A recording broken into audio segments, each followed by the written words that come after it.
एक पहिलीपासूनचा जो माझा प्रवास होता, म्हणजे पहिलीलाच आम्हाला शिक्षणासाठी एवढे वांदे होते की लहानपणी आजोळात शिकायला लागलं. कारण आई बाबा मेंढपाळ, मग इकडे तिकडे लेक्चर्स घेऊन जे काही पैसे मिळायचे त्याला लेक्चर्समधून ते मला आणून द्यायचा. संध्याकाळी यायचं मला बोलवायचा आणि मला ते पॉकेटमधले पैसे द्यायचा की हे तुझे मेसचे, हे तुझे ह्याचे. असा माझा खर्च चालायचा महिन्याचा. दादाने मला पूर्ण सगळे विषय शिकवले, म्हणजे सगळ्या विषयांचे एक बेसिक असतं ना, 4-5 चॅप्टर, म्हणजे UPSCचे जे बुक्स आहेत ते NCERT वगैरे, तर त्याने मला तिथं शिकवले. तिथं माझा बेस होता. कारण सकाळी 10 वाजता येणे लायब्ररीत, 2-3 तास बसणे, दुपारी जायचं झोपायला, ते डायरेक्ट 5 वाजता यायचं. आणि त्यामुळे मेन्सला मला आणि एक प्रेशर होतं, कारण 22चा अटेम्प्ट लास्ट होता ऑब्जेक्टिव्हचा. आणि मला प्रचंड प्रेशर आलेलं की मी आता ऑब्जेक्टिव्ह वळली आणि मला परत UPSC करावी लागेल. बरोबर. हां, त्यामुळे त्या प्रेशरमध्ये पण मला 22ला स्कोर नाही आला. पण 23ला मी निवांत राहून, की आता 2 अटेम्प्ट भेटलेत आपल्याला, निवांत राहून स्टडी केला.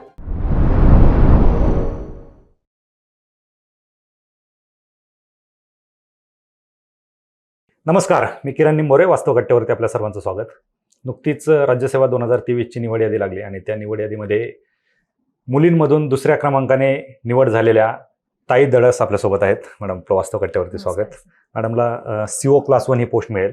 आणि मॅडम, विषय सांगायचं झालं तर त्या BMS डॉक्टर आहेत आणि त्यांचे बंधू आमचे मित्र बापूराव दळस हे यांची DYSP पदी निवड झालेली आहे 2018मध्ये.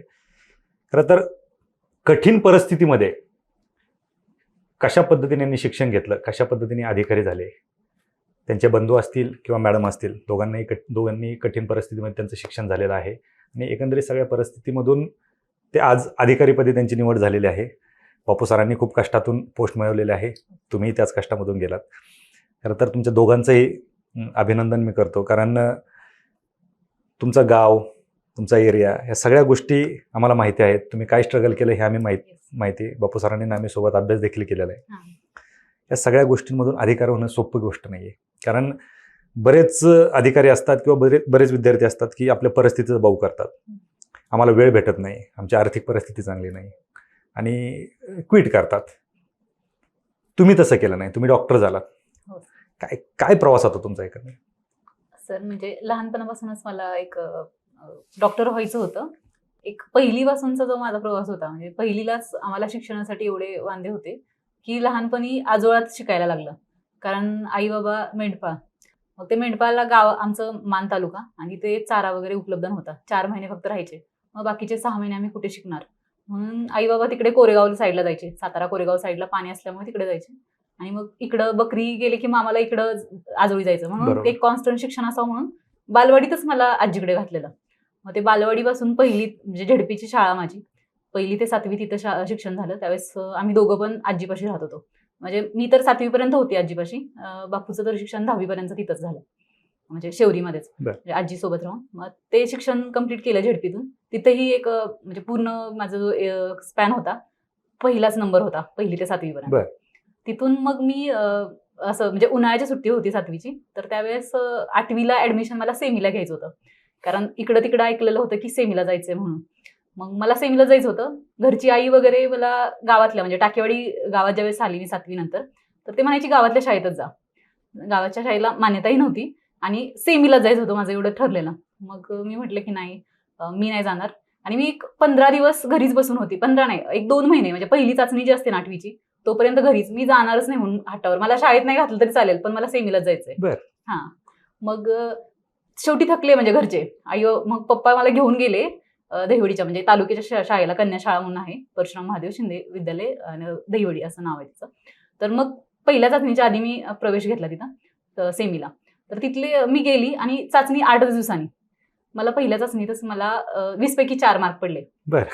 सगळ्या ज्या दहिवडीतल्या मुली आणि बाकीच्या ज्या वर्गातले हसायला लागले की 4 मार्क मिळवते आणि हिला सेमीला यायचंय, म्हणजे असं. आणि पुढची टेस्ट असते ना, 2-3 महिन्यांचा गॅप असतो. 2 महिन्यांनी जी टेस्ट झाली तिथं मला 20 पैकी 19 मार्क पडले सायन्सच्या टेस्टमध्ये. हां, आणि मग त्यावेळेस मला कळालं की आपण पण करू शकतो. म्हणजे मी काय अशीही नाही की तिकडे मी नंबर काढत होती पण इकडे मला काही जमणार नाही असं नाहीये. मग तिथून माझा प्रवास चांगला एक, मग तिथून मग म्हणजे त्या सगळ्या तिथल्या, कारण त्या सुशिक्षित सगळ्यांचे आई वडील टीचर्स वगैरे वेगवेगळ्या पदावर, शहर तालुका होता ना, मग इतर अधिकारी वगैरे त्यांच्या पण मुली असायच्या.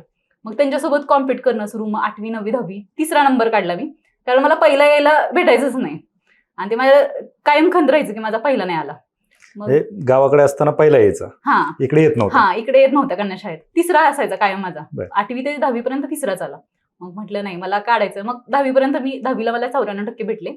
आणि म्हणजे सेमीला होती तरी मग ऍडमिशन वगैरे भेटलं. आणि ज्या बाकीच्या वरच्या मुली होत्या 1-2 त्या बाहेर गेल्या शिकायला, म्हणजे सातारला आणि पुण्याला. पण मी तिथंच ऍडमिशन घेतलं. महात्मा गांधी विद्यालय आणि ज्युनियर कॉलेज देवडी म्हणून कॉलेज आहे तिथे. तर ते संलग्न शाळा पण आहे, म्हणजे 8वी ते 10 मुलांची आहे, 5वी ते 10वी, आणि तिथेच आमचं कॉलेज पण 11वी. ओके. त्या कॉलेजची अशी म्हणजे ओळख की तिथं असे टपोरे वगैरे लोक घेत नाहीत ऍडमिशन. जे खूपच अभ्यास वगैरे विद्यार्थी ते तेवढेच तिथे येणार, अच्छा. कारण ते शाळेला संलग्नित आहे. त्यामुळे शाळेसारखंच वातावरण पूर्ण. बरोबर. 11वी 12वी. मग तिथं 11वी 12वीला घेतलं. मग स्टार्टिंगलाच मी वर्गात गेली त्यावेळेस माझी एक ओळख होती की ही आहे, म्हणजे इकडून कन्या शाळेतून आली, 3रा नंबर यायचा असं ओळख होती. नंतर मग 11वीचा प्रवास सुरू झाला. 11वीत पण फर्स्ट सेमिस्टरला पण माझा सेकंडच आला. मग पप्पा आणि भाऊ दादाला पण सांगितलं, कारण दादाचं पण कॉलेज तेच ओके. जिथं मी होती. त्यामुळे एक आधीची ओळख तयार होती की हिचा भाऊ पण इथंच होता, तो पण 12वीला पहिला आलेला, आणि नंतर मी गेली. मग म्हणजे झालं पहिल्या टेस्ट म्हणजे पहिल्या सत्रामध्ये पण मला नाही काढता आला. मग 11वीच्या सेकंड सेमिस्टर पासून जसं सुरुवात झाली माझी चांगली, कारण मला तिथे टीचर्स भेटले चांगले. अच्छा. तेच सेम टीचर होते, दादाचे होते ते. मग पहिलाच 11वीच्या सेमिस्टरला 12वीत, आणि 12वीत पण तालुक्यात माझा पहिला नंबर आला. दोघे तुम्ही 12वीत पहिले आले? हो हो. आणि दादा 10वीत पहिला होता तालुक्यात. अच्छा. त्याच्यासोबत मला कॉम्पिट करायचं होतं. 10वीला मला ते जमलं नाही, मग ते 12वीला मी पूर्ण केलं. क्या बात आहे. पण डॉक्टरच बनायचं होतं, हे कधी ठरलं होतं? तेच ज्यावेळेस 12वी झाली माझे दोन्ही ग्रुप होते. मग मी म्हटलं की म्हणजे मी दोन्ही एक्झाम दिल्या. मला माहित नव्हतं काहीच, म्हणजे फॉर्म भरायचे नीटचे, ह्या एक्झाम असतात हे पण आम्हाला 12वीत माहित झालं. जेई असेल, सीईटी असेल, नीट आमच्या वेळेस पहिल्यांदा. म्हणजे आता 8वी 9वीलाच मुलं करतात, ते तुम्हाला 12वीत माहित झालं. आणि नीट पहिल्यांदाच आमच्या इयरलाच लागू झाली, आणि नंतर 1 वर्ष काढलेली ती, आणि नंतर परत सुरू केली. ते नीटची एक्झामसाठी फॉर्म भरण्यापासून, फॉर्म तर विचारून दादाने त्याचे जे मित्र वगैरे आहेत त्यांना की कसा फॉर्म भरायचा वगैरे, त्यांना विचारून फॉर्म भरला. नंतर मग कॉलेज अलर्ट झालं, ते पण त्यांचे फॉर्म भरायला पुण्याला यावं लागतं, हे पण आम्हाला माहित नव्हतं. मी आणि पप्पा गाडीवरून पुण्याला. मग पुण्यात आल्यावर फॉर्म वगैरे भरला. नंतर तेव्हा पण मला एवढा कॉन्फिडन्स, म्हणजे लहानपणापासूनच कॉन्फिडन्स होता की नाही मला फक्त MBBS आणि BDSच व्हायचंय. मी याच्यामध्ये जे आपले फॉर्म भरतात ना त्याच्यामध्ये फक्त MBBS आणि BDS टिक केलेलं की मला भेटेल म्हणून. फक्त 200+ स्कोर होता नीटचा तरीही, आणि झालं त्यात भेटलं नाही मला. मग ज्यावेळेस कॉलेज राऊंड ते वॅकन्सी कळतात ना की कोणत्या गव्हर्नमेंट कॉलेजच्या आहेत, मग त्यानुसार मला कळालं की हे कॉलेज रिकामे आहेत म्हणून, म्हणजे तिथं NTCच्या वगैरे जागाच आहेत म्हणून. मग तिथं गेले मी, म्हणजे माझं जायचं नव्हतं, आईचं म्हणणं होतं की सातारला आहे आर्यांगला BMS, तिथं घे ऍडमिशन. मी म्हटलं नाही, आणि दादा म्हटला की मी जायला तयार नव्हती मुंबईला. दादा म्हणला काही नाही, तुला जावंच लागेल, एक 5-6 वर्षाचा तुझा असेल पिरियड तेवढा कर, आणि कुठेही कॉलेज करशील तर तिथंच राहावं लागणार आहे. बरोबर. मग तिकडे मुंबईला ऍडमिशन घेतलं, आणि मग तिथलं BMSचा प्रवास कम्प्लीट केला सगळं. पण मग स्पर्धा परीक्षेकडे यायचं कसं ठरलं? स्पर्धा परीक्षा म्हणजे BMS आमचं 5.5 वर्षाचं असते. त्यात माझं 3rd इयर चालू होतं 2017ला. फोर्थ इयर जेव्हा सुरू झालेलं, 3rd इयर पास आउट होती. तर त्यावेळेस दादाचं सिलेक्शन झालं. बरोबर. म्हणजे 16 सालीच त्याचं रिझल्ट आलेलं, पण मला काहीच कळलं नव्हतं. तो ACP म्हणजे CAPF एक्झाम मधून त्याचं ACP म्हणून जे सेंट्रलची पोस्ट आहे ती मिळालेली. मला त्यावेळेस काय नव्हतं. मला त्यांना कॉल केला, पहिला कॉल मला केलेला ज्यावेळेस त्याचं सिलेक्शन झालं त्यावेळेस, की त्याकडे मी झालो म्हणून असं. आणि मी क्लासमध्ये होते, एक आमच्या मेडिसिनचा क्लास होता. मी जाऊन सगळ्यांना सांगितलं, त्यांना पण एवढं काही कळालं नाही की काय सिलेक्शन झालं. क्लास 1 झालं एवढं माहित होतं. नंतर मग त्या वर्षी पण मला काही वाटलं नाही, मी त्याची मिरवणूक वगैरे गावाला होती त्यावेळेस, पण मला एवढं काही म्हणजे कळतच नव्हतं, मी आली पण नव्हती. आणि नंतर नेक्स्ट इयर त्याचं ज्यावेळेस DYSP झालं, ते सगळ्यांचे स्टेटस सगळ्यांचं हे, तेव्हा कळालं की MPSC पण आहे. म्हणजे मला फक्त आधी सुरुवातीला UPSC आहे एवढं माहित होतं, कारण UPSC कसं आपल्याला सेंट्रल लेवलचे असल्यामुळे माहित असतं. तयारी करत होते आधी. हा, तो पण UPSC करत होता, त्याच्यामुळे मला MPSC त्याचं सिलेक्शन झाल्यानंतर कळालं की MPSC पण आहे. मग MPSC बद्दल मग माहिती घेतली. मग त्याने मला त्यावेळेस सांगितलं 17ला की तू पण स्टडी कर, म्हणजे मुलींचं इकडे होऊ शकतं लवकर, तू कारण तू हुशार पण आहेस आणि लवकर होईल तुझं. पण मी टाळलं. त्याने मला पुस्तक पण आणून दिलेले 2017 झाली की कर म्हणून, पण मी बघितले पण नाही बुक्स. मी माझ्या डिग्रीमध्ये निवांत एन्जॉय वगैरे असं. मग 19ला मग माझं कम्प्लीट झालं, माझं इंटर्नशिप वगैरे कम्प्लीट झाली. मग 19ला इंटर्नशिप कम्प्लीट झाली मार्चमध्ये. त्यानंतर मग मी इकडे आले पुण्याला. अच्छा. आणि मग सुरू केला स्टडी. दोघांचंही शिक्षण चालू होतं. बापू सर UPSCचं प्रिपरेशन करत होते, नंतर MPSCचं प्रिपरेशन करत होते, तुमचं मेडिकल चालू होतं. मग हे कसं मॅनेज होतं सगळं आर्थिकदृष्ट्या? आर्थिकदृष्ट्या म्हणलं तर एक परिस्थिती नव्हती, कारण दादाचं ज्यावेळेस डिग्री झाली ना त्यावेळेस घरच्यांचं म्हणजे पप्पा तर खूप त्याला रागवायचे की तू जॉब कर, तू दुसरं काय करू नको आता. आणि त्याचं असं की तो गेला तिकडं आमच्या इकडे फलटण साईडला वगैरे आहेत म्हणजे इंजिनिअरिंगच्या कंपनीज वगैरे आहेत. त्या कंपनीचं नाव नाही आठवत मला. तर तिथे पण गेला तो. तर विचारून आला 15,000 10,000 पगार, असं 2-3 ठिकाणी जाऊन आला तो. तो म्हणला मी नाही करणार 10-15,000 पगारावरती नोकरी. मग तो बरोबर. पुण्याला आला. पुण्याला असं सांगून आला की मी जॉब करतो म्हणून. मी काय म्हणजे जॉब करतो. घरी तर माहित पण नव्हतं हे कशासाठी आलाय. आला त्यांना त्याच्या इंटरव्ह्यूमध्ये त्यांना सांगितले सगळं की तो आला. तिथं शनिवार वाड्यापाशीच तो बसलेला. तिथंच एक इथले त्याचे मित्र होते पेठेतले. मग त्यांना विचारून, तर त्याची एवढी परिस्थिती नव्हती की पेठेत राहील तो. मग त्यानं मित्रांसोबत म्हणजे चर्चा केली. ते म्हणे की अरे तू आत्ता आमच्यासोबत बसू शकतो पण संध्याकाळी झोपायला नाही तुला इथे. मग तो तिथंच बसून होता दिवसभर शनिवार वाड्यापाशी. मग संध्याकाळी त्याने डिसाईड केलं की आमची एक म्हणजे रिलेटिव्ह मध्ये आहेत, देहू रोडला राहतात. आजी होत्या एक आणि त्यांचा नातू काम करत होता गोदीमध्ये. तर त्यांच्यापाशी जायचं ठरवलं त्यानं. मग त्यांनी फोन केला तिकडं. मग ते देहू शोधत गेला, तिथंच राहिला. महिनाभर जे काम करतात ना तिथले कामगार वर्ग आहे, दररोज जे जातात गोदीत वगैरे कामाला, त्यांच्या रूमवरती. कारण तो म्हणायचा दिवसभर हे जातात, मग मी दिवसभर अभ्यास करणार. मग दिवसभर अभ्यास करायचा. आणि मग 2-3 महिन्यांनी ज्यावेळेस त्याची प्रिलिम निघली, तिथं फक्त अभ्यास करून त्यांनी इकडून तिकडून पुस्तकं घेऊन वगैरे. आणि प्रिलिम्स निघली त्याची UPSCची पहिली. आणि तेव्हापासून मग तो पेठेकडे आला म्हणजे. आणि तिथून त्याचा मग पुढचा प्रवास. मग त्यामुळं त्याचं एक स्ट्रगल खूप होतं पैशासाठी. म्हणजे तुम्ही आर्थिक बाबतीत विचारला ना प्रश्न, तर तसंच सेम. मग माझं 19ला त्याचं झालं. आणि दादा म्हटला की आता तुझं झालंय कम्प्लीट. तर आधी तर करत नव्हती मी स्टडी. तर यायच्या वेळेस पण पैशाचा प्रश्न होता की पप्पा आता मला तिकडे पुरवत होते कारण मला तिकडे स्कॉलरशिप पण भेटायची. माझा शैक्षणिक खर्च भागायचा. फक्त मेसचे पैसे फक्त मला पप्पा टाकायचे घरून, काय असतील ते 4,000 वगैरे यायचे मला. मग पुढे द्यायला तर आता याचं सिलेक्शन झालेलं पण जॉईनिंगच नव्हतं. म्हणजे जॉईनिंग 17चं सिलेक्शन, पण ते काहीतरी केस पेंडिंग होती. आणि 19 पर्यंत त्याला जॉईनिंग होतं. तर त्यानं पप्पांना सांगितलेलं की म्हणजे पप्पा त्याला ओरडायचे की तू आला ते आला, तिला कशाला बोलवतोय. मग तो म्हणला की ठीक आहे, मी बघतो तिचं, माझं जॉईनिंग येईल तेव्हा येईल, तोपर्यंत बघतो. मग आता त्याचं सिलेक्शन झालं तर वेगवेगळ्या ठिकाणी त्याला लेक्चर्सला बोलवायचे. मग इकडे तिकडे लेक्चर्स घेऊन जे काही पैसे मिळायचे त्याला लेक्चर्समधून ते मला आणून द्यायचा. मी सुरुवातीला ज्ञानप्रबोधिनीला होती आणि तिथं मला एक 2-4-5 दिवस गेले की संध्याकाळी यायचं मला बोलवायचा आणि मला ते पॉकेटमधले पैसे द्यायचा की हे तुझे मेसचे, हे तुझे ह्याचे. असा माझा खर्च चालायचा महिन्याचा. आणि तरी पण मी खूप डिमांडिंग, म्हणजे माझा स्वभाव थोडा आधीपासून हे होता. तरी तो मला सगळं म्हणजे की हिला कळत नाही अजून MPSC कशी असते. तो म्हणायचा अशी तू MPSC केली तर पास कशी व्हायची, म्हणजे तू फ्रूट प्लेट खाणार असं सगळं होतं. मग नंतर मग मला पण सवय लागली. नंतर मी आजारी पडली, घरी गेली. मी 19ला काही स्टडीज नाही केला. मग 20ला घरूनच स्टडी केला MPSC साठी. सॉरी UPSCचा अटेम्प्ट दिला मी 20चा. आणि ऑक्टोबरमध्ये प्रिलिम्स होती. लॉकडाऊन म्हणजे लॉकडाऊन होता आणि त्याच्यामध्येच होती. तर ती UPSCची प्रिलिम दिलेली मी. थोडं म्हणजे स्टार्टिंगला मी ज्यावेळेस आलेली प्रबोधिनीमध्ये, दादाने मला पूर्ण सगळे विषय शिकवलेले.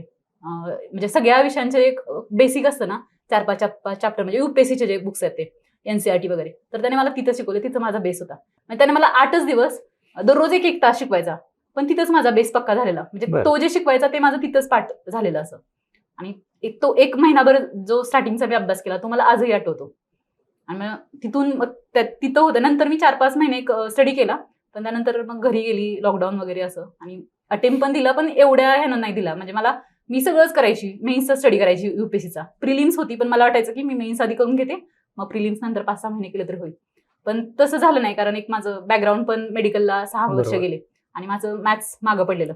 मॅथ्सला मी 10वी-12वी टॉपर होती, पण पुढं मागं पडलं ते. 6 वर्षाचा गॅप होता. 6 वर्ष. आणि एक कॉम्पिटिटिव्ह लेवल म्हणलं की मॅथ्स आणि थोडं मला CSAT पण हार्ड वाटलं UPSCचं.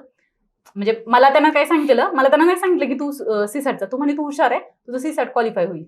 मी तशीच गेली पेपरला. पेपर बघून CSATचा मला घाम फुटला. मी म्हटलं मी नाही हा पेपर देऊ शकत असं. मग दिली ती एक्झाम. कळालं की आपली प्रिलिम्स नाही निघत. आल्यावर संध्याकाळी त्यालाच दोष देत की तू मला सांगितलंच नाही CSAT असते म्हणून, त्याचा अभ्यास करायचा असते म्हणून. तो म्हटला मला वाटलं तुला येईल असं. मग ते झालं.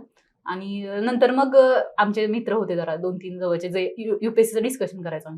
मग इकडं 19चा त्यावेळेस रिझल्ट लागलेला 2019चा. त्यात श्रीनिवास पवार म्हणून सर होते. तर त्यांना मी कॉल केला की सर मी MPSC करू का, तुम्ही पण UPSC करत होता. आणि नंतर कारण अँथ्रोपॉलॉजी म्हणून सब्जेक्ट होता, तर त्यांच्याकडून मी नोट्स घ्यायची. DYSP DYSP आहे ते. श्रीनिवास सर. मग त्यांना म्हटलं, सर म्हटले की करा तुम्ही, पण फक्त एकदा डिसाईड करा, दादाला वगैरे विचारा. दादा तर नाही म्हणत होता. तो म्हणत होता UPSCच करतो, पहिल्याच अटेम्प्टमध्ये तू कशी लगेच बॅकआउट करते. बरोबर. मग केलं मी, म्हणलं नाही मी करते. तो म्हणे परत नाही मला म्हणायचं की मला युपीएससी करायची, एमपीएससी तरी एमपीएससीच करायची. मग म्हणलं ठीक आहे. मग करायला लागली, सुरुवात झाली. नंतर एक लायब्ररीत माझ्या मित्र वगैरे भेटले. स्टार्टिंगला माझं रुटीन तर म्हणजे हसण्यासारखंच होतं, कारण सकाळी 10 वाजता येणे लायब्ररीत, 2-3 तास बसणे, दुपारी जायचं झोपायला, ते डायरेक्ट 5 वाजता यायचं. मेडिकलची सवय. हा, मेडिकलची सवय, कारण बरं. मेडिकल आमचं तसंच रुटीन असायचं. मग 5 वाजता यायचं, मग थोडं 5 ते 8, 8:30 पर्यंत वाचायचं, परत जेवायला की रूमलाच, म्हणजे बरं. रिटर्न यायचंच नाही. मग तो तसाच, म्हणजे आधीचा एक हे होता, प्रबोधिनीमध्ये होते त्यावेळेस मला खूप 6 महिने सवय लागलेली अभ्यासाची. पण एक लॉकडाऊन नंतर जो फेज होता त्यात पूर्ण घरी पण सवय लागलेली झोपायची वगैरे, अभ्यास काही नव्हता. मग 21 जुलैमध्ये 20ची प्रिलिम दिली. मला 20च्या प्रिलिमला, म्हणजे इकडे युपीएससीची करत होती त्यावेळेस एमपीएससीची दिलेली. तर मला म्हणजे सीसॅटला तर पडले 199 मार्क, पण जो मेन पेपर होता त्याला 60 मार्क पडले 200 पैकी. बरं. हा, मग मला वाटलं की काय म्हणजे आपण एक होईल की नाही, आणि दादाला पण म्हणायची, तो म्हणायचा इथे एकतर एखाद्याचं होतं, नाहीतर होतच नाही. म्हणजे एखादं बरोबर आहे. 10 वर्ष घालवतं, होत नाही, आणि एखाद्याचं 2-3 वर्षात पण होऊन जातं. अनिश्चित आहे. हा, मग मला असं वाटायचं की यार मी डॉक्टर आहे, मग नाही झालं तर मला म्हणजे कमी पण येईल की ही गेली एमपीएससी करायला, पण काही झालं नाही, कारण मी तिकडची एमडी एंट्रान्स सोडून आलेली. म्हणजे ओके. एमडी एंट्रान्स 6 महिने बाकी होती, मी स्टडी पण केलेला. पण ते सोडून तुम्ही इकडे ते आला. सोडून मी इकडे आले, कारण म्हटलं तिकडचं सोडले आणि तिकडचे मला हसतील मुलं की गेली तरी ही करायला, पण हिला प्रिलिम्स पण नाही क्वालिफाय होत. मग 21ला मी खूप अभ्यास केला. माझ्यासोबत माझे मित्र होते जवळचे, म्हणजे अभ्यास लायब्ररीत करणारे, तर त्यांनी मला खूप हेल्प केली. म्हणजे प्रिलिम्सला काय असतं एमपीएससीला वगैरे, तिथून सुरुवात माझी. मग त्यांनी मला करंट असेल किंवा इतर जे कोर, म्हणजे कुठं बेसिक, म्हणजे एमपीएससीचा आहे, कारण युपीएससी आणि एमपीएससी खूप वेगळा पॅटर्न आहे. मी डायरेक्ट शिफ्ट केले एमपीएससी वरती. मला म्हणजे माझे सब्जेक्ट तेच असतात आपले, युपीएससी एमपीएससी, फक्त तिथं जे विचारतात ते इथं नसतंच, बरोबर. कारण हा ऑब्जेक्टिव्ह असतो पॅटर्न. मग केला सुरू स्टडी त्यांच्यासोबत. तर खूप प्रयत्न केला मी, खूप स्टडी केला. म्हणजे हे होती ना की प्रिलिम्सला 60 मार्क पडण्याची मला खूप भीती लागलेली की पुढची निघेल की नाही. मग त्यावेळेस स्टडी केला, तर माझी तरी पण 21ला प्रिलिम 1.5 मार्काने राहिली. ओके. मग ही आता जी दिलेली मेन्स होती, ही पहिलीच मेन्स होती का? सेकंड मेन्स होती. सेकंड मेन्स होती. ओके. आता ज्यावेळेस तुमचा रिझल्ट लागला, काय भावना होत्या घरच्यांच्या?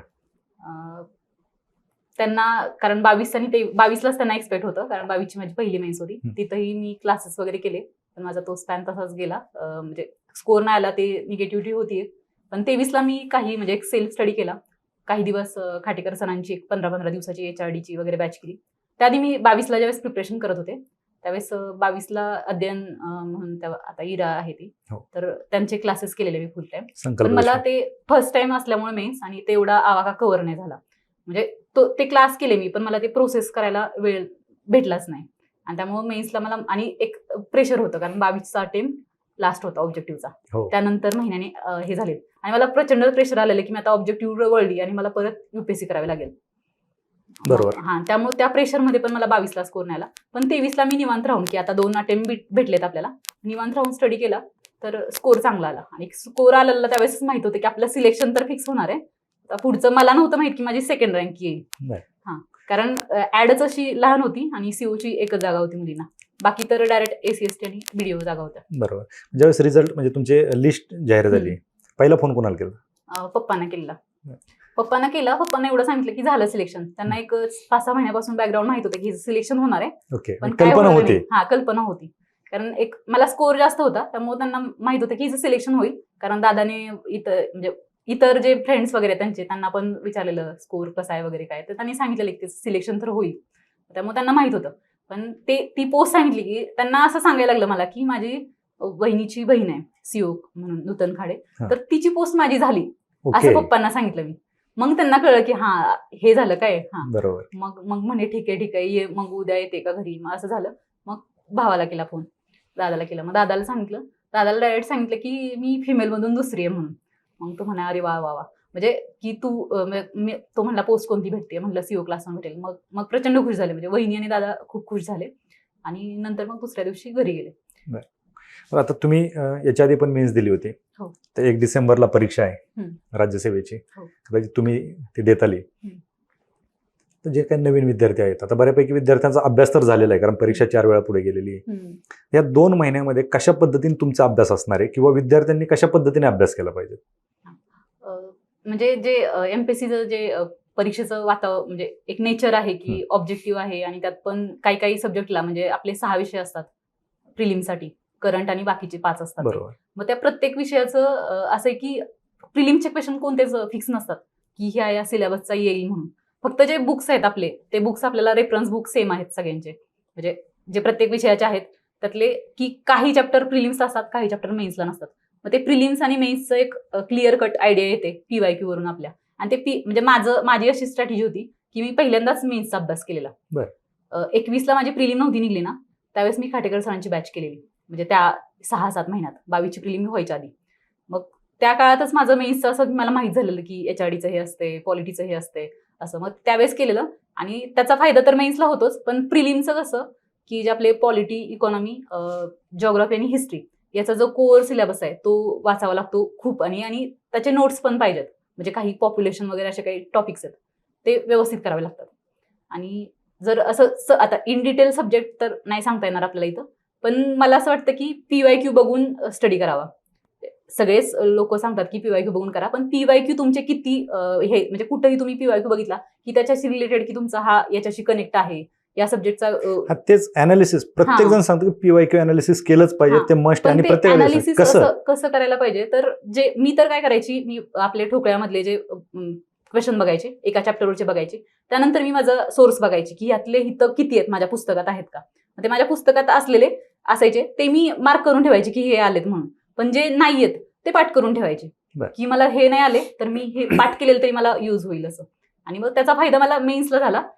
प्रिलिमला पीवायक्यूचा एक 10-15 मार्क्सना फायदा होतो, पण ते पण खूप म्हणजे मेरिट्स डिसाइडिंग असतात, कारण 1-2 मार्कनी पण प्रिलिम 1.5 मार्कने तुमची प्रिलिम गेली. ते आधीचं ते बर्डन होतंच की आपली प्रिलिम नाही निघाली, ते होतं. आणि मला वाटतं की रिलॅक्स राहून स्टडी करायला पाहिजे. म्हणजे इथं पेटेत मुलं कसं आरोग्याकडे दुर्लक्ष करतात, इतर काही पण गोष्टी, किंवा दिवसभर म्हणजे सकाळी 7ला उठणं, म्हणजे 5-5 वाजता मुली पण उठतात की लवकर, म्हणजे रूममध्ये जास्त जण असतात तर मग आंघोळ वगैरे करून लवकर जायचं लायब्ररीत. पण तुमचं 7 ते 11 तुम्ही किती, कारण तेवढा वेळ नाही होऊ शकत स्टडी, प्रोडक्टिव्ह नाही होऊ शकत. मग तुम्ही फक्त मग दुपारी झोपाल किंवा मग तेवढं तुमचं हे नाही होणार, प्रोसेस नाही होणार जे वाचताय ते. त्यामुळे थोडा टाइम करा, कारण मी पर्सनली सांगते सगळ्यांना. ते तुम्ही जे काही दुपारी झोपायला जायच्या, तुमचा जो टाइमपास होता, परीक्षेच्या आधी तुम्ही कसं करत होता? परीक्षेच्या आधी पण माझं सेम रुटीन होतं, मी झोप घ्यायची डेली. म्हणजे मी एक्झामच्या आधी 8 दिवस सुद्धा माझं दुपारचं असंच होतं. मी 1 वाजता शेड्यूल कसं असायचं, पूर्ण शेड्यूल सांगा आम्हाला. सकाळी मी उठायचे एक 8 वाजता, माझं मी लेटच जायचे लायब्ररीत. 8ला उठली की मग 8:30 पर्यंत लायब्ररीत जाणं, म्हणजे नाश्ता वगैरे करून, आणि मग 8:30 ते 12 पर्यंत, 12-12:30 पर्यंत पहिला 4 तासाचा स्पॅन असायचा. 12:30 वाजले की एक्झामच्या आधी पण 20 दिवस आधी पण की दुपारी जायचं. मला असं असायचं की माझी झोप झाली पाहिजे, पहिल्यांदा जायची, झोपायची, जेवण वगैरे करून झोपून मग परत 4 वाजता यायचं, 4 ते 8. मी त्या 1 महिन्याचा स्पॅन होता ना, 21-22 दिवस मी स्टडी केला खूप. तर तो माझा रुटीन तसाच होता, सकाळचे 4 तास, दुपारनंतरचे 4 तास, आणि नंतर संध्याकाळी 4 ते 8 झालं की मग घरी जाऊन म्हणजे रूमला जाऊन जेवण वगैरे केलं की 9 ते 1 पर्यंत बसायची मी त्या काळात. कारण शेवटचे दिवस होते आणि असं होतं की बाकीच्या सगळ्यांचे इंटरव्ह्यू चालू होते 22चे, आणि मला खूप खंत होती त्याची की मी 22ला इंटरव्ह्यूला नव्हते. आणि म्हणजे 22चं तर मी बसली नव्हती, म्हणजे मेन्सचा रिझल्ट मधून इंटरव्ह्यूला क्वालिफाय नव्हते झाले, तर मी रडायची. म्हणजे कोणाचा पण असं रिझल्ट कळला नाही की ही पण इंटरव्ह्यूला आहे मुलगी, ही पण. मग असं आठवायचं की ही लायब्ररीतली आहे, मग आपण झालो नाही, मग मला रडायला यायचं. मी खूप रडलेली 22च्या रिझल्ट नंतर. माझे मित्र पण अजून हसतात की दुसऱ्यांचं सांगितलं की कोणाचं की रडायला सुरुवात करायची. पण 23ला असं स्कोर आला की म्हणजे त्याचं हेच नव्हतं की आपल्याला होणार नाही किंवा क्वालिफाय नाही होणार किंवा आपण या प्रोसेसमधून सुटलं, ही तरी फिलिंग होती मला. बरोबर. ज्यावेळेस तुम्ही अभ्यास करत होतात, आता तुम्ही आता पुढे कंटिन्यू अभ्यास करणार आहे, हे मलाही माहिती आहे, तुम्हालाही माहिती आहे. आता भरपूर एक तर तुमचा दुष्काळी भाग आहे, ग्रामीण भागातून बऱ्यापैकी पालक तुमच्याकडे येत असतील किंवा काही विद्यार्थी येत असतील, काही विद्यार्थी येत असतील, आम्हाला पण अभ्यास करायचा आहे, आम्हाला पण अधिकारी बनायचं आहे, तुम्ही झालात तर आमची मुलगी का नाही होणार. काय सांगाल अशा विद्यार्थ्यांना की कशा पद्धतीने त्यांनी सुरुवात केली पाहिजे, किंवा कोणी आलं पाहिजे. आता कोणी आलं पाहिजे, कोणी आलं नाही पाहिजे हे आपण नाही सांगू शकत, पण जे येतील त्यांनी सुरुवात कशी केली पाहिजे? सुरुवातीला मला वाटतं की म्हणजे लोक म्हणतात की क्लास वगैरे करू नका, पण माझं असं म्हणणं आहे की तुम्ही सब्जेक्ट वाईज क्लास करा. कारण एक नवीन आल्यानंतर ना काहीच कळत नाही की कुठलं बुक वाचायचं आणि कोणत्या बुकमधून किती टार्गेटेड म्हणजे सिलेबस आहे आणि त्याच्यात जे प्रोडक्टिव्ह किती मार्क्स येऊ शकतात हे माहित नाहीये. मग एक तुम्हाला जर म्हणजे काही लोकांचे असतात घरी शेजारी असतात ऑफिसर किंवा कॉन्टॅक्टमध्ये असतात, पण काही मुलांना काहीच हे नसतो, ते तर बरोबर. डायरेक्ट BA करून येतात. मग त्यांनी पहिल्यांदा ना म्हणजे मी सजेस्ट करते की एक कोणतेही तुम्ही क्लास करा जे ऑनलाईन वगैरे अवेलेबल होतात वगैरे, किंवा फीज वगैरे तुमच्या आर्थिक परिस्थितीनुसार मॅनेज जिथं बरोबर. होईल तिथं क्लास करावे. मग तुम्हाला एक कळून जातं. कारण आजकाल म्हणजे 99, 2000, 2002 असे मुलांचे सिलेक्शन हो. वाढलंय.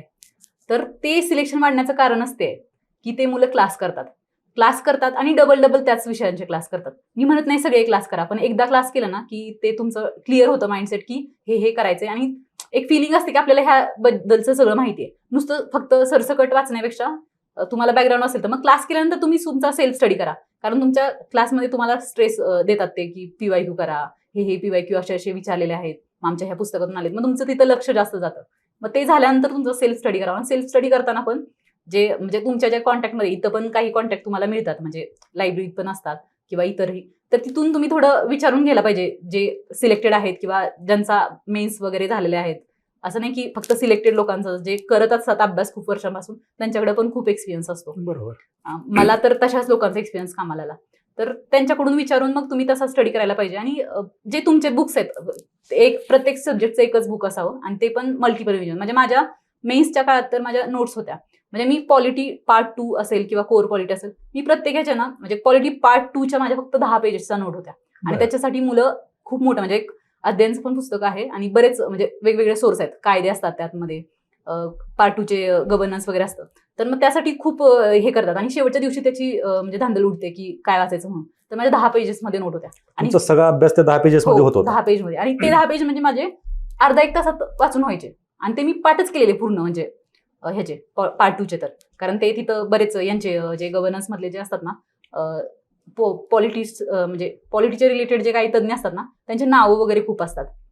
कोणाची थेअरीज असतात वगैरे, काही तर कन्सेप्ट असतात, तर ते पाठ करण्यासाठी. आणि HRDचे पण मी तसंच केलेलं. HRDचे तर आम्हाला मोजकेच एक 20-22च टॉपिक असतात. मी त्या प्रत्येकाचं म्हणजे फ्रंट पेज असं पण नाही की एका पूर्ण पेजवर एक चॅप्टर आहे असं.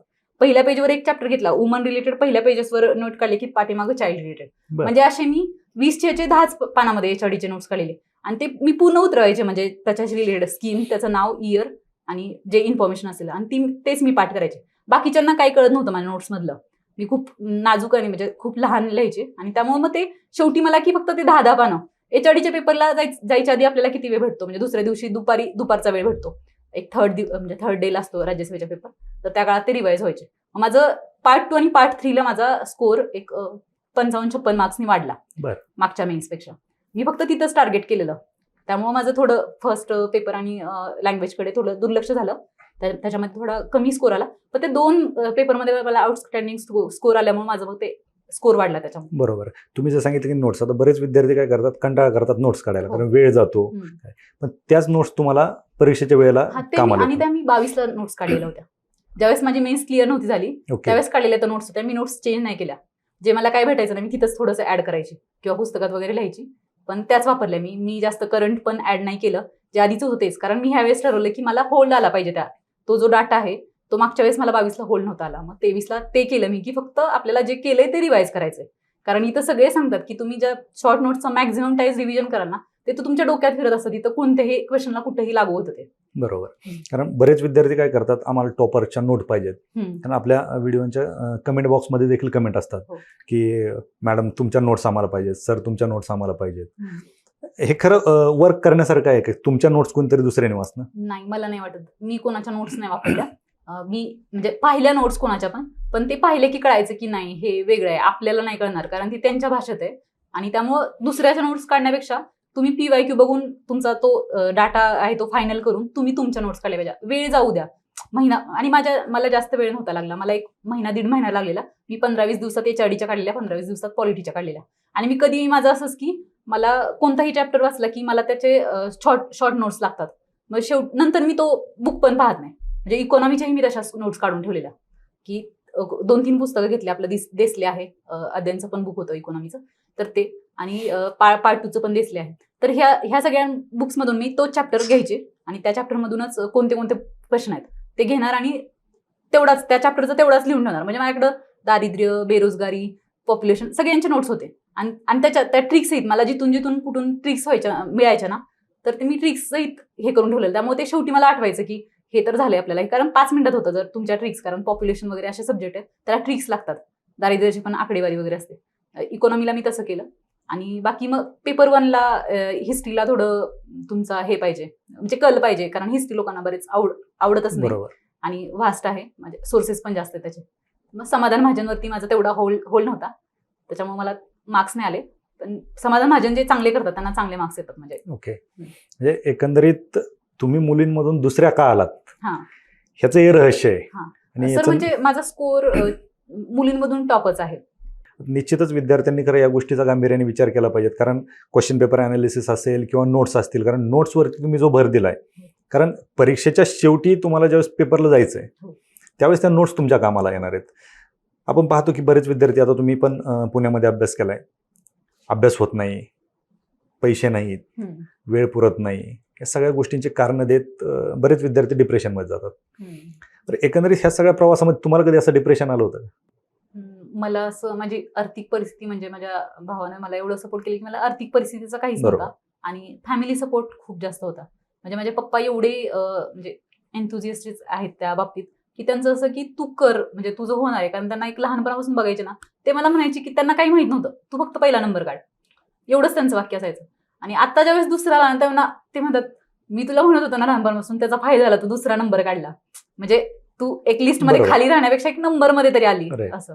तर मग ते आधीपासून होतं, फॅमिली होतं. आणि बाकी इमोशनल वगैरे, आता तुमचं स्टेज आहे ती की आता वय वाढत आहे आणि सेटल व्हायचंय, किंवा माझं डॉक्टर बॅकग्राऊंड असल्यामुळे तिकडचे मुलं, मग ते त्यांचं सेटलमेंट दिसत होतं, आर्थिक परिस्थिती वगैरे त्यांची सुधारत होती, ते बघून एक यायचं की आपण कुठे आहे, आपलं नाही झालं तर मग आपल्याला परत तिथून म्हणजे ती डॉक्टरसाठी पण कुठेतरी प्रॅक्टिस करावी लागेल, पुढे नंतर मग MD करावं तर MD साठी परत वेळ जाईल, हे सगळा स्ट्रेस होता. म्हणजे मला फक्त असं अभ्यासा रिलेटेड आणि एज्युकेशनल रिलेटेड आणि करिअर रिलेटेड स्ट्रेस होता, पण बाकी जी आर्थिक परिस्थिती असेल किंवा बाकी इमोशनल स्ट्रेस असं नव्हतं काय. बरोबर, कारण एकतर बापू सर त्या स्टेज मधून गेलेले आहेत, त्याच्यामुळे त्यांना सगळ्या गोष्टींची परिस्थिती फेस नाही करायला लागलं.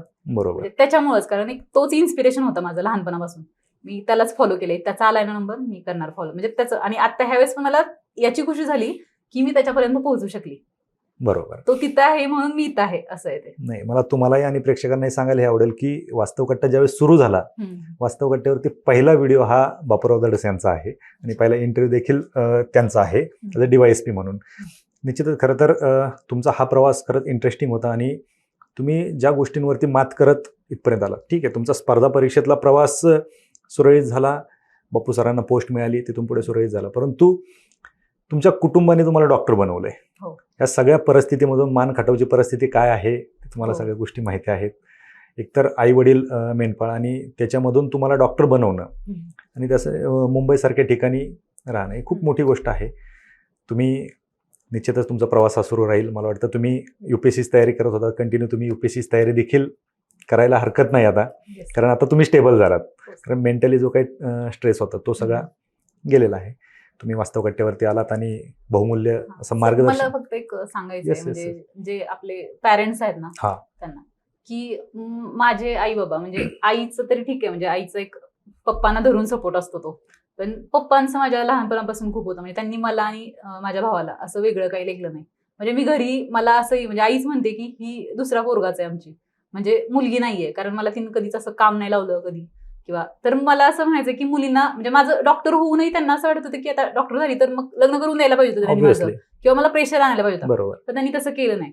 मग काही ज्या मुली, म्हणजे ज्यांना काही करायचंय ना, कारण पेटेत पण अशा खूप, म्हणजे माझी परिस्थिती तर चांगली होती, एक यदा कदाचित दादामुळे माझी परिस्थिती चांगली झालेली, परंतु काही खूपच ग्रामीण, म्हणजे दुर्गम, त्यांच्या घरी काही नसतं आजही, कारण मी माझ्या भागात पण बघते MPSCला ज्या स्टडी करायला येतात मुली, तर त्यांना सपोर्ट करावा. कारण तुमचा ना, बाकी तुमचा पैसा वगैरे किती आहे किंवा तुम्हाला किती आर्थिक सपोर्ट भेटतोय किंवा इतर ठिकाणून, तर त्यापेक्षाही तुमच्या घरच्यांचा सपोर्ट खूप जास्त आहे. आणि मला म्हणजे जेवढे पण पॅरेंट्स येतात आता, म्हणजे प्रत्येक फादरचं एक सपोर्ट असतोच मुलीला, ते पण तुम्ही शिक्षणात तिला पुढे जाण्यासाठी तुम्ही, म्हणजे फक्त तिचं लग्न करून द्यायचंय किंवा पुढे जाऊन तिचं तिथं बघेल की तिचा नवरा शिकवेल वगैरे, ही जर मानसिकता माझ्या पप्पांची असती तर मी आज इथे नसते किंवा मी अधिकारी झालीच नसते. अगदी बरोबर. म्हणजे एखाद्या पालकाने जर हा विचार करणं साहजिक, म्हणजे एखादा जर पालक म्हणत असतो की माझ्या मुलीला क्लास 1 नवरा मिळेल, किंवा क्लास 1 हम्म. मुलगा मिळेल, हम्म. त्यापेक्षा माझी मुलगी क्लास 1 बनेल हा. हा जर विचार पालकांनी केला Yes.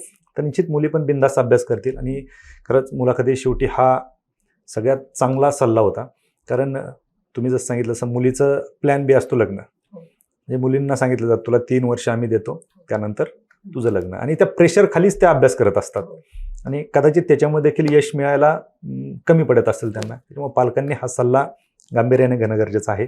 तुमच्या पालकांनी, तुमच्या बंधूंनी तुम्हाला सपोर्ट केला आणि खरं तर तुमचं हे यश फक्त तुमचं नाहीये, हे तुमच्या पालकांचं यश आहे. त्यांनी जर तुम्हाला सपोर्ट केला नसता तर कदाचित आज आपण ही मुलाखत घेत नसतो. निश्चित आपण वास्तव कट्ट्यावरती आलात आणि तुमचा प्रवास उलगडला सगळा आणि बहुमूल्य असं मार्गदर्शन केलं विद्यार्थ्यांना, त्याबद्दल खूप खूप आभार. थँक्यू. थँक्यू.